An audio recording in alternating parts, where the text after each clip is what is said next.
Mereka bergerak menguasai dunia dalam 3 ranah: simbol, ritual, dan arsitektur. 3 ranah ini mereka sentuh. Kata kunci kita, api dan matahari. Ya, tadi dikatakan, karena engkau telah menghukum aku tersesat, aku akan sesatkan manusia dari jalanmu yang lurus, dari siratal mustaqim. Artinya akan ada sosok lain yang disembah selain kau. Itu adalah dewa matahari, dan dia berhasil. Di zaman Nabi Ibrahim, dia menjadikan Raja Namrud sebagai dewa matahari. Betul? Lihat Nabi Ibrahim. Oh, ini bintang Tuhanku. Begitu menghilang, oh bukan. Oh, ini bulan besar. Ini Tuhanku. Oh, bulan. Bukan. Berarti bulan bukan Tuhan. Oh, ini matahari lebih besar. Tapi matahari pun tenggelam. Oh, berarti bukan Tuhan. Itu apa maksudnya? Nabi Ibrahim untuk menunjukkan kalau bulan, bintang, dan matahari bukan Tuhan. Itu hanya benda langit, tanda kekuasaan Allah. Allah lah Tuhan kita. Artinya, konsep penyembahan kepada Tuhan sebagai dewa matahari sudah ada sejak zaman Nabi Ibrahim. Berhasil Ajazin. Apabila rahmatullah, Persia, Iran, ya, kaum Zoroaster menyembah dewa matahari. Raja yang mereka sembah adalah dewa matahari, Ahura Mazda. Penyebar pemuka agama Zoroaster disebut Magi. Cara mereka mendakwahkan Zoroaster, Magi ini dengan cara sihir, magic. Ke dalam bahasa Arab menggunakan sin, jadi majusi. Maka ketika mereka merayakan hari besar mereka, mereka selalu menyalakan mercon. Maka ketika umat Islam merayakan pergantian tahun baru Masehi, saat itu mereka disesatkan 3 agama. Ingat, tahun Masehi dibuat oleh seorang biarawan Katolik, Dionysius Exiguus. Dia adalah biarawan Katolik yang ditugaskan oleh Vatikan untuk membuat penanggalan Masehi yang titik tolaknya Natal. Maka dibuatkanlah penanggalan tahun Masehi yang diberi nama kemudian Anno Domini. Tahu apa arti Anno Domini? Tahun Anno Domini artinya tahun Tuhan kita. Kita Romawi. Siapa Tuhan Romawi? Yesus Kristus. Berarti tahun Anno Domini adalah tahun Yesus Kristus. Lalu dirayakan pergantian tahunnya oleh umat Islam. Apakah umat Islam tidak murtad? Satu, ketika umat Islam euforia merayakan pergantian tahun Masehi, saat itu mereka itiba kepada kaum Nasrani. Lalu mereka merayakan dengan meniup trompet. Lihat Yahudi, mereka merayakan hari besar mereka dengan meniup trompet. Betul? Saat itu pun Yahudi diikuti oleh kaum muslimin. Dan kemudian mereka merayakan mercon. Maka di saat itulah mereka lengkap sekali, disesatkan 3 agama. Yahudi tiup trompet, Nasrani menyambut tahun baru, Majusi merayakan menyalakan mercon. Ada yang ikutan syahadat lagi. Apabila rahmatullah. Nah, baik, saya perjelas. Yunani, negara penyembah dewa matahari, dan dewa matahari mereka namakan Helios. Bahkan mereka membuat Heliopolis, kota dewa matahari.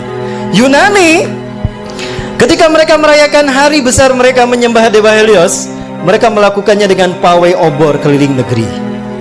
Pawai obor keliling negeri. Dan puncaknya di Bukit Olympus, di sebuah lampangan besar, mereka menyalakan obor raksasa. Dinyalakanlah obor besar tadi. Obor besar, selama obor besar itu menyala di Bukit Olympus, kaum paganis Yunani mereka merayakan penyembahan dewa Helios dengan melakukan berbagai macam atraksi. Ritual ini sampai hari ini dipertahankan, dan itu bernama Olimpiade. Sekali lagi, Zionis Yahudi menyesatkan kita dalam 3 ranah: simbol, ritual, dan arsitektur. Sudah terwujud?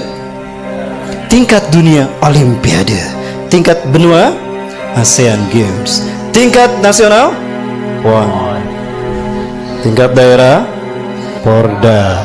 Apabila rahmatullah, dewa di Itali, Roma, dewa Mitra. Lihat, ini dewa Mitra, sama dengan Liberty.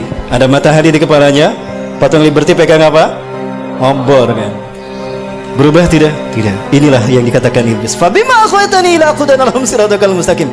Karena engkau telah menghukum aku tersesat, aku akan halangi mereka dari tauhid. Artinya, akan ada sosok lain yang disembah selain engkau. Siapa? Dewa matahari. Siapa dewa matahari? Matahari adalah unsurnya api, kan? Dan siapa yang Allah ciptakan dari api? Jadi siapa dewa matahari itu? Ajazil. Tapi dia tidak terlihat. Maka dia butuh sosok manusia yang menjadi kembaran dia seutuhnya. Samiri. Jadilah dia Dwi Tunggal. Siapapun yang mengangkat tangannya seperti, berarti dia komitmen kepada iblis dan Dajjal. Baik, di Amerika Latin, Amerika Selatan ada 3 suku bangsa menyembah dewa matahari. Suku Aztec di Meksiko menyembah Viracocha. Suku Inca menyembah dewa Inti di Brazil. Suku Maya menyembah dewa Kukulcan di Amerika Latin. Ya. Dan di Mesir ada Horus, dewa matahari. Dan Horus selalu digambarkan dengan kepala burung. Kenapa? Ketika Tuhan turun ke bumi selalu menggunakan burung, dan burung adalah simbol singgasana tinggi, maka siapapun yang menjadikan burung sebagai simbolnya, maka dia merdeka, akan merdeka abadi. Maka jadilah burung simbol kemerdekaan setiap. Kebetulan atau sesuatu yang sudah direncanakan? Apakah ini hanya begitu saja kebetulan? Bukankah iblis sudah berkata, aku akan sesatkan mereka dari jalanmu yang lurus, dari tauhid, segitiga satu mata. Ingat? Segitiga digunakan iblis karena dia melihat ke bawah. Dia berada di langit ingin berkuasa di dunia. Ajazil menghadap ke bawah. Samiri pun sama, dia ingin berkuasa sebagaimana Tuhan di langit. Maka segitiganya menghadap ke atas. Keduanya bertemu di segitiga Bermuda. Pertemuan mereka simbolnya seperti apa? Ini simbol mereka. Betul? Dari sinilah filosofi pertemuan iblis dan Dajjal, yang kalau disimbolkan dengan tangan seperti ini. Dan ini angka 11. Dan kembar, itulah WTC 911, menggeser nama keberadaan Tuhan. Kecelakaan, kecelakaan, call 911, call 911, Tuhannya hilang. Musibah, musibah, call 911, 911 yang disebut Tuhannya hilang. Keberadaan Tuhan digeser. Yang pertama disebut manusia ketika akan terjadi musibah kecelakaan, 911. 9 tambah 11 berapa? 11. 9 tambah 1 10, 10 tambah 1 11. Itu simbol pertemuan iblis dan Dajjal yang mengaku maha tinggi. Dan itulah WTC. Dan WTC dihancurkan di titik balik pertama di milenium ketiga. Milenium ketiga itulah yang disebut dengan Y2K. Kepada dunia, dunia latah, bahkan negara Arab termasuk Indonesia, kami siap menyambut Y2K. Betul? Di tahun 2000 tuh, we are ready to visit Y2 km. Padahal Y2K syarat berbau muatan ideologis. Y2K bagi orang Kristen adalah singkatan dari Year of the Jesus Kingdom. Dan Y2K bagi Yahudi adalah Year of the Jewish Kingdom.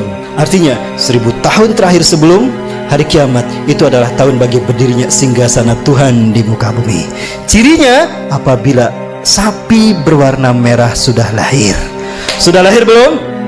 Berarti Tuhan yang mereka tunggu-tunggu akan tiba. Allahu Akbar. Sebentar lagi Dajjal sudah muncul. Disinilah iblis dan Dajjal bertemu, dan mereka membuat kesepakatan. Inilah kesepakatan yang mereka buat. 1. Kita hancurkan Islam dan kaum muslimin, karena hanya Islam yang menghalangi kita. Maka apapun caranya, Islam dan umat Islam harus dimusnahkan. Yang kedua, kita berjuang kepada manusia untuk menunjukkan kalau Tuhan telah salah pilih, Tuhan telah berbuat salah. Begitu kan? Ini filosofi siapa kalau bukan filosofi Ajazil? Ya, maka dendamnya kepada umat Islam. Sekarang mereka bersatu dendam sama umat Islam. Ketika Samiri mengembara ke seluruh dunia, dia sampai ke segitiga Bermuda, sebuah area lepas pantai Samudra Atlantika yang menghubungkan 3 titik.